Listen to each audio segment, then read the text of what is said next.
New Relight opticals and computerised I clinic. हमारे यहाँ Sarojini hospital के आई स्पेशलिस्ट डॉक्टर अवेलेबल। अपनी आंखों का मुफ्त मुआयना करवाइए। New Relight Optical, Talab Katta, main road. अस्सलाम वालेकुम नाज़रीन, मैं आपका मेज़बान मोहम्मद शरफुद्दीन। आइए नजर डालते हैं आज की एक अहम खबरों पर। आज की अहम खबर हम आपको बताने जा रहे हैं जो कि ईरान से है। आखिरकार जो है वार्निंग दे देकर, धमकी दे देकर आखिरकार जो है इसराइल ने ईरान पर हमला कर दिया। सुबह सवेरे यानी सुबह के 4 बजे के वक्त जब लोग गहरी नींद सो रहे थे, उस वक्त जो है लगभग 100 जंगी फाइटर जहाज आकर ईरान के तेहरान शहर पर हमला कर देते हैं। हमले के बाद जो है ईरान के कुछ जानी मानी हस्ती वो भी जो है शहीद हो जाते हैं। सबसे पहले जो है मैं आपको बताता चलूं कि मेजर जनरल हुसैन सलामी ये जो है शहीद हो चुके हैं इसराइल के इस हमले में, और उसके अलावा मेजर जनरल मोहम्मद बाकरी वो भी जो है इस हमले में शहीद हो जाते हैं, और इसके अलावा अली शामखैनी भी जो है शहीद हो जाते हैं इसराइल के इस हमले में। अब बात कर लेते हैं क्या इसराइल इसका मुंह तोड़ जवाब दे पाएगा, क्योंकि अमेरिका और इसराइल लगातार इस बात का मुद्दा उठा रहे थे कि इसराइल जो है न्यूक्लियर वेपन बना रहा है, जिसकी वजह से कई बार ईरान से बातचीत करने की भी कोशिश की लेकिन बात नहीं बनी। उसके बाद ईरान को कई बार धमकी दी गई, उसके बाद जो है ईरान सुनने को राजी नहीं था, और बात उसके जो है अचानक से ईरान के ऊपर हमला कर देते हैं। और ये हमले जो है ईरान के आर्मी अड्डों पर ये हमला कर देते हैं, और वहीं पर इस बात की भी अफवाह उठाई जा रही है जहां पर न्यूक्लियर वेपन बन रहा था उस जगह पर भी जो है हमला किया गया है। इस तरह की भी न्यूज आ रही है, लेकिन लगता है कि न्यूक्लियर वेपन अभी भी इसराइल का महफूज है। वहीं पर प्रेसिडेंट खोमेनी इस बात की वार्निंग दे देते हैं कि जंग तुमने शुरू की है, इसको खत्म हम करेंगे और इसका बदला हम अच्छे तरीके से लेंगे। बात उसके जो है 200 ड्रोन ईरान की जानिब से छोड़े जाते हैं। अब देखने वाली बात होगी कि इसराइल को किस हद तक नुकसान पहुंचाने में कामयाब होता है ईरान। वहीं पर अब बात कर लेते हैं इस हमले को लेकर गल्फ यानी अरब ममालिक खामोश क्यों हैं।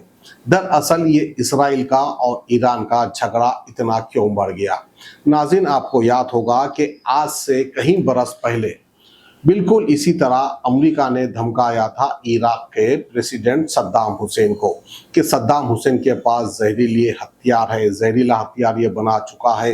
इस तरह से धमका कर कई साल तक जो है जंग होने के बाद आखिरकार जो है इराक के अंदर दाखिल होकर पूरा इराक के पास जो वेपन्स है उसकी जांच पड़ताल करने के बाद फिर इराक पर हमला भी कर देता है अमेरिका।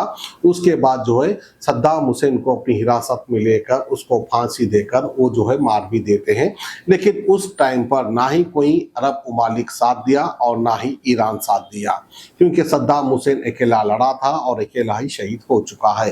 अब क्या ईरान का भी हाल वही होगा, ये भी एक सवाल उठता है, क्योंकि जब इराक पे वार हुआ था तब ईरान ने कहा था कि सद्दाम हुसैन तो आतंकवादी है, ये कहकर इराक का साथ नहीं दिया था और खुद की तैयारी में लग गया था। खुद जो है न्यूक्लियर वेपन बनाने की तैयारी में जुट चुका था ईरान।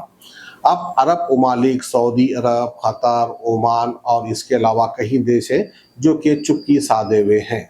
आखिरकार इसराइल को ईरान से इतनी दुश्मनी क्यों। मैं आपको एक बात याद दिलाता चलूं, सदियों पहले जब हिटलर ने यहूदियों को यानी इसराइलियों को मार मार कर जिंदा जला दिया था, जिंदा जलाने के बाद ये पनाह मांग रहे थे कि वहां से निकलकर कहीं भागे, तो वहीं पर जो है हिटलर ने सिर्फ एक जहाज को छोड़ दिया था जिसमें यहूदी बैठकर जा रहे थे। तो हिटलर की आर्मी के कुछ ऑफिसर ने सवाल किया था कि आप एक जहाज को क्यों छोड़ रहे हो। तो हिटलर ने जब जवाब दिया था कि वक्त आएगा तो पता चलेगा कि हिटलर ने इनको क्यों मारा था, ये लोग कैसे होते हैं, इनकी कुछ निशानी बाकी रहना चाहिए, तब जाकर मैंने सही किया या मैंने गलत किया, यानी हिटलर ने सही किया या गलत किया तब आवाम याद करेगी। इस तरह से सोच रखने वाला हिटलर था, जिसको मैं ग्रेट हिटलर कहता हूं। लोग उसको पसंद नहीं करते लेकिन मैं तो काफी पसंद करता हूं।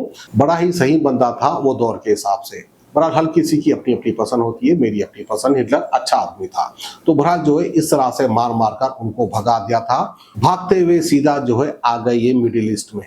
यानी गल्फ में वो आ गए थे और गल्फ में आकर वो पना लिए। उस टाइम पर अरब उमालिक एतराज करने लगे, यानी फ़लस्तीन के लोग और तमाम अरब उमालिक के लोग इसराइल को मिडिल ईस्ट यानी गल्फ में बसने नहीं दे रहे थे। लेकिन उस टाइम पर जो है ईरान ने सपोर्ट किया था। ईरान ने कहा था कि यहूदियों को यहाँ पर रहने दो, इनकी सपोर्ट में ये आ गए थे। वो कहावत है ना कि भाई लम्हों ने खता की थी, सदियों ने सजा पाई। बिल्कुल वो कहावत आज सही होते हुए नजर आ रही है ईरान के ऊपर। अब क्या ईरान मुंह तोड़ जवाब दे पाएगा? क्या ईरान इसराइल को तबाह कर पाएगा? वैसे तो अरब उमालिक सारे के सारे सुन्नी मुस्लिम हैं, लेकिन शिया मुस्लिम का एक ही मुल्क है, वो है ईरान, जहां पर उनकी हुकूमत भी है। अब शिया और सुन्नी में ज़्यादा फ़र्क तो नहीं, दोनों भी एक ही अल्लाह को, एक ही मौला को मानने वाले हैं। बावजूद इसके कुछ रहन सहन दोनों के थोड़े से डिफरेंट है, ज़्यादा नहीं है। उसके बावजूद भी जो है ये एक दूसरे को शायद पसंद नहीं करते, जिसकी वजह से कोई अरब उमालिक ईरान का साथ नहीं दे रहा है। लेकिन ईरान की भी पुरानी गलती थी, आज उसकी सजा इसको मिल रही है। लेकिन हिटलर से पहले जो है यहूदियों से जंग लड़ने वाले सुल्तान सलाउद्दीन अय्यूबी रहमतुल्लाह अलैह, जिन्होंने यहूदियों को पहचान लिया था, उनसे जंग लड़ी थी और कहीं यहूदियों को उन्होंने ख़त्म कर दिया था।